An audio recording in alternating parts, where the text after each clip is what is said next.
नमस्कार दोस्तों।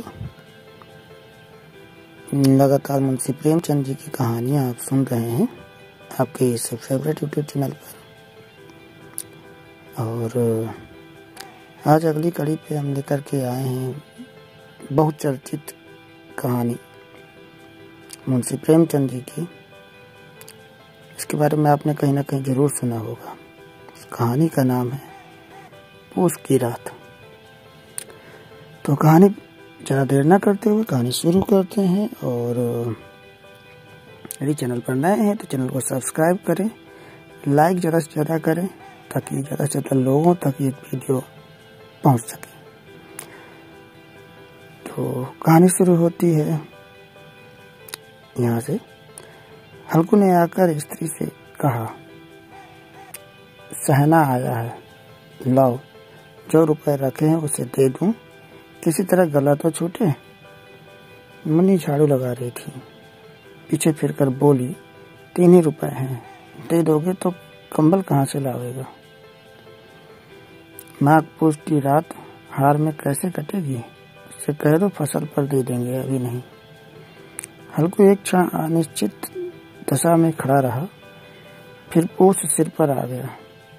कंबल के बिना हार में रात को वह किसी तरह सो नहीं सकता, मगर सहना मानेगा नहीं। गुड़कियाँ जमावेगा, गालियाँ देगा, बला से जाड़ों में मरेंगे, बला तो सिर से चढ़ जाएगी। ये सोचता हुआ अपना भारी भरकम डील लिए हुए जो उसके नाम को झूठ सिद्ध करता था, स्त्री के समीप आ गया और खुशामद करके बोला, दे दे, गला तो छूटे, कंबल के लिए कोई दूसरा उपाय सोचूंगा। मुन्नी उसके पास से दूर हट गई और आंखें तैरती हुई बोली, कर चुके दूसरा उपाय, जरा सुनो तो कोई कौन सा दूसरा उपाय करोगे। कोई खैरात दे देगा कंबल, ना जान कितनी बाकी है, जो किसी तरह चुकने को ही नहीं आती है। मैं कहती हूँ कि तुम क्यों नहीं खेती छोड़ देते हैं, मर मर कर काम करो, उपज हो तो वो बाकी दे दो, चलो छुट्टी हुई। बाकी चुकाने के लिए ही तो हमारा जन्म हुआ है, पेट के लिए मजूरी करो, ऐसी खेती से बाज आए, मैं रुपए न दूंगी। हल्कू उदास होकर बोला, तो क्या गाली खाऊं। मुन्नी ने तड़प कर कहा, गाली क्यों देगा, क्या उसका राज है। मगर यह कहने के साथ ही उसकी तनी हुई भौहें ढीली पड़ गई। हल्कू ने उस वाक्य में जो कठोर सत्य था वह मानो एक भीषण जंतु की भांति उसे घूर रहा था। उसने जाकर आले पर से रुपए निकाले और लाकर हल्कू के हाथ पर रख दिए। फिर बोली, तुम छोड़ दो अब किसी खेती, मजूरी में सुख से एक रोटी से खाने को तो मिलेगा, किसी की धौंस तो न रहेगी।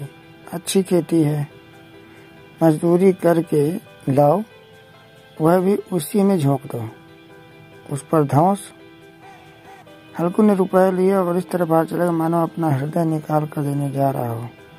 उसने मजदूरी से एक पैसा काट कर 3 रुपए कंबल के लिए जमा किए थे। वह आज निकले जा रहे थे। एक एक पग में साथ उसका मस्तक पानी दीर्घता से भार से दबा जा रहा था। दूसरा दृश्य यहाँ से शुरू होता है कि पौष की अंधेरी रात है।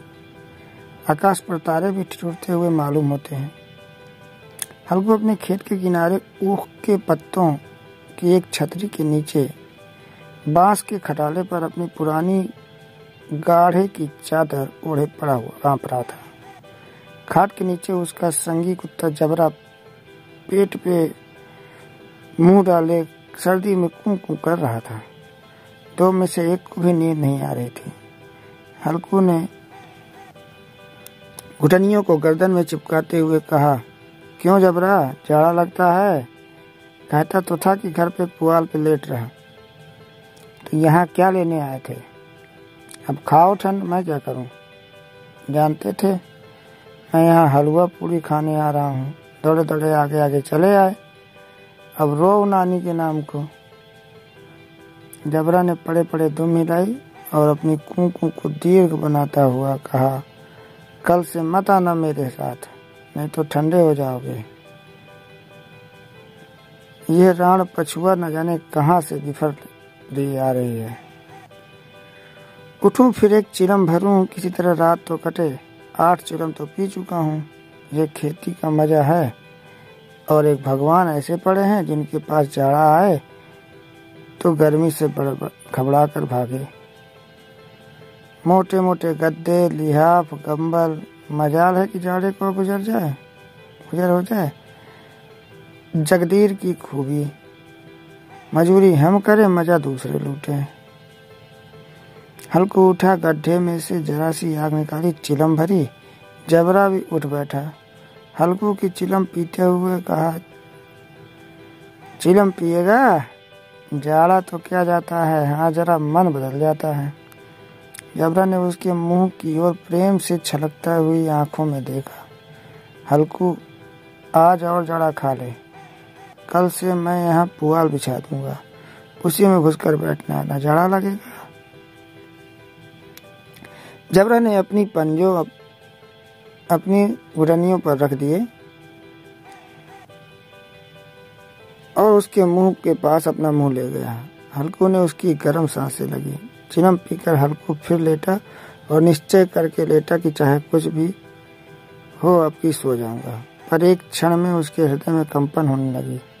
कभी इस करवट लेता, कभी उस करवट, पर जाड़ा किसी भी पिशाच की भांति उसकी छाती को दबाया हुआ था। जब किसी तरह न रहा गया तो उसने जबरा को धीरे से उठाया और उसके सिर को थपथपा करके उसे अपनी गोद में सुला लिया। कुत्ते की देह से ऐसे सुख का अनुभव कर रहा था। कुत्ते की देह से दुर्गंध आ रही थी, पर उसे अपनी गोद में चिपटाए हुए ऐसे सुख का अनुभव कर रहा था जो इधर महीनों से उसे न मिला था। जबरा शायद यह समझ गया था कि स्वर्ग यही है, और हल्कू की पवित्र आत्मा में तो उस कुत्ते के प्रति घृणा की गंध तक न थी। अपने किसी अभिन्न मित्र या भाई को भी वह इतनी तत्परता से गले लगाता। वह अपनी दीनता से आहत न था जिसने आज उसे इस दशा में पहुंचा दिया। नहीं, इस अनोखी मैत्री ने जैसे उसकी आत्मा के सब द्वार खोल दिए हों और उसका एक एक अणु प्रकाश से चमक रहा था।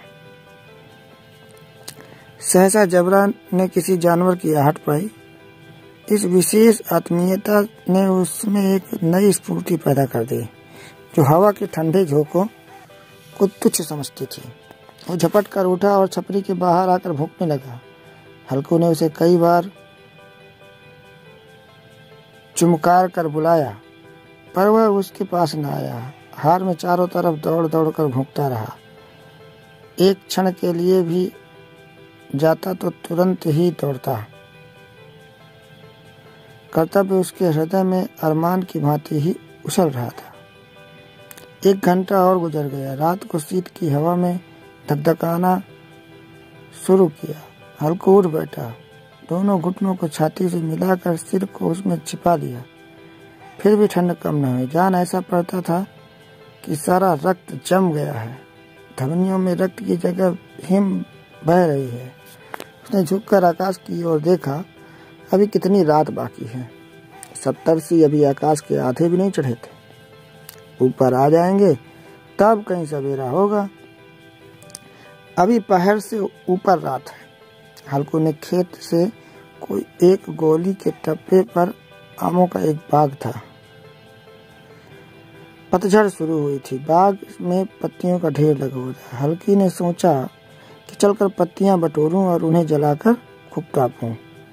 रात को कोई मुझे पत्तियां बटोरते देखे तो उसमें कोई भूत है।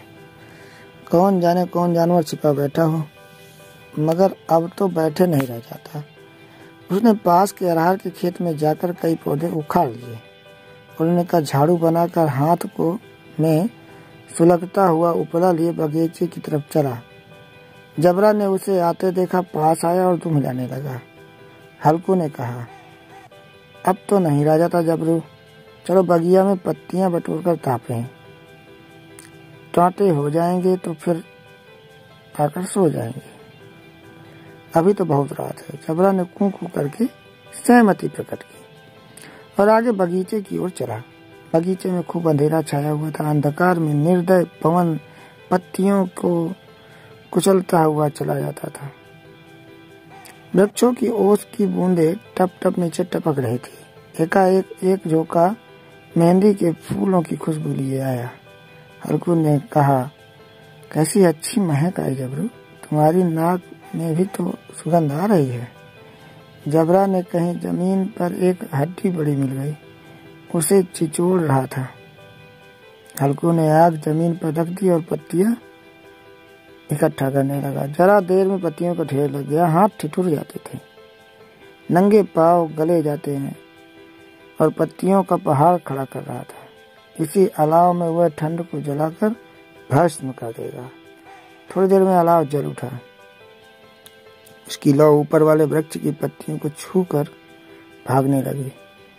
उस अस्थिर प्रकाश में बगीचे में विशाल वृक्ष ऐसे मालूम होते थे मानो वह अथाह अहंकार में अपने सिरों पर संभाले हुए हैं। अंधकार के उस अनंत सागर में प्रकाश एक नौका के समान हिलता मचलता हुआ जान पड़ता। हल्कू अलाव के सामने बैठा आग ताप रहा था। एक क्षण में उसने दोहर उतारकर बगल में दबा दी, दोनों पांव फैला दिए मानो ठंड को ललकार रहा हो।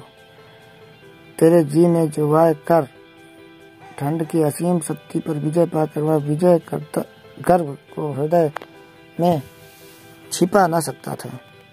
उसने जबरा से कहा, क्यों जब्बर, अब ठंड तो नहीं लग रही? जब्बर ने कू कू करके मानो कहा, अब क्या ठंड लगती रहेगी? पहले से वह उपाय न सूझा। नहीं, इतनी ठंड क्यों खाते? जब्बर ने पूंछ हिलाई। अच्छा आओ, इस अलाव में को कूद कर पार करें, देखिए कौन निकल जाता है। अगर जल गए बचा तो मैं दावा न करूंगा। जब्बर ने उस अग्नि राशि की ओर कतार नेत्रों से देखा। मुन्नी से कल न कह देना नहीं लड़ाई करेगी। यह कहता हुआ उछला और उस अलाव के ऊपर से साफ निकल गया। पैरों में जरा लपट लगी पर वह कोई बात न थी। जबरा आग के इर्द गिर्द घूमकर उसके पास आ खड़ा हुआ। हल्कू ने कहा, चलो चलो, इसकी सही नहीं, ऊपर से कूद कर आओ। और फिर कूदा और अलाव के इस पार आ गया। पत्तियां जल चुकी थीं। अंधेरे बगीचे में फिर अंधेरा छा गया। राख के नीचे कुछ आग बची थी जो हवा का झोंका आने पर जरा सी जाग उठती थी, पर एक क्षण के में फिर आंखें बंद कर लेती थी। हल्कू ने फिर चादर ओढ़ ली और गर्म राख के पास बैठा हुआ एक गीत गुनगुनाने लगा। उसके बदन में गर्मी आ गई थी, पर जो जो शीत बढ़ती जाती उसे आलस दबाए लेता। जबरा जोर से भूख कर खेत की ओर भागा। हल्कू को ऐसा मालूम है जैसे जानवरों का एक झुंड खेत में आया है। शायद नील गायों का झुंड था। उसके दौड़ने की आवाजें साफ कान में आ रही थी, पर ऐसा मालूम हुआ कि खेत चल रही हैं। उसकी चबाने की आवाज चरचर सुनाई लगी। उसने दिल में कहा, नहीं, जबरा के होते कोई जानवर खेत में नहीं आ सकता। नोच ही डाले, मुझे भ्रम हो रहा है। कहाँ, अब तो कुछ नहीं सुनाई देता, मुझे कोई धोखा हुआ होगा। उसने जोर से आवाज लाई, जबरा जबरा। जबरा भूखता रहा, उसके पास न आया, पर फिर खेत से चले जाने की आहट मिली। अब वह अपने को धोखा न दे सका। उसे अपनी जगह से हिलना जहर लग रहा था, जैसे धंधाया हुआ बैठा हुआ था। इस जाड़े पाले में खेत में जाना, जानवरों के पीछे दौड़ना असहाय जान पड़ता। वह अपनी जगह से न हिला। उसने जोर से आवाज लगाई, हिलो हिलो हिलो। जबरा फिर भूखा। जानवर खेत चल रहे थे, फसल तैयार है। कैसी अच्छी खेती थी, पर ये दुष्ट जानवर उसका सर्वनाश किए डालते हैं। हल्कू पक्का इरादा करके उठा और 2-3 कदम चला, पर एकाएक हवा का ऐसा ठंडा चुभने वाला बिच्छू का डंक सा झोंका लगा कि वो फिर बुझते हुए अलाव के पास आ बैठा और राख को कुरेद कर अपनी ठंडी देह को गरमाने लगा। जबरा अपना गड़ा फाड़कर चिल्लाता था। नीलगाय खेत को सफाई किए डालती थी और हल्कू अपने गर्म राख के पास शांत बैठा हुआ था। अकरमंडिता ने दस्युओं की भांति उसे चारों तरफ से जकड़ रखा था। उसी राख के पास गर्म जमीन पर वहीं चादर ओढ़कर सो गया। सवेरे जब उसकी नींद खुली तो चारों तरफ धूप फैली थी और मुन्नी की रही थी, क्या आज सोते ही रहोगे? तुम यहाँ आकर रम गए और उधर सारा खेत चौपट हो गया। हल्कू न उठकर कहा, तू खेत से होकर आ रही है? मुन्नी बोली, हाँ, सारे खेत का सत्यानाश हो गया। भला ऐसा भी कोई सोता है? तुम्हारे यहाँ मड़ैया डालने से क्या हुआ? हल्कू ने बहाना किया, मैं मरते मरते बचा हूँ। तुझे अपनी खेत की पड़ी है। पेट में ऐसा दर्द हुआ कि मैं नहीं जानता। दोनों फिर खेत के डांड पर आए। देखा सारा खेत रौंदा पड़ा हुआ था और जबरा मड़ैया पे नीचे चित लेता, मानो प्राण ही ना हो। दोनों खेत की दशा देख रहे थे। मुन्नी के मुख पर उदासी छाई थी, पर हल्कू प्रसन्न था। मुन्नी ने चिंतित होकर कहा, अब मजबूरी करके माल गुजारी भरनी पड़ेगी। हल्कू प्रसन्न मुख से कहा, रात को ठंड में यहाँ सोना तो न पड़ेगा। ये रही आज की कहानी, पूस की रात, जिसमें मुंशी प्रेमचंद जी ने उस समय के किसान के हालात बताने की कोशिश की है। हालात वैसे आज भी यही है। आज भी किसानों को जाकर के खेत में सोने की जरूरत पड़ती है। आज भी नील गायें, अन्ना गायें किसान को आज भी वही पुरानी स्थिति में ले जाकर के खड़ी कर देती है। तो आपको ये कहानी कैसी लगी? शायद आपने पूरी कहानी सुनी होगी पहले भी, लेकिन आज आपने इस कहानी को कैसा महसूस किया वो आप जरूर बताएं।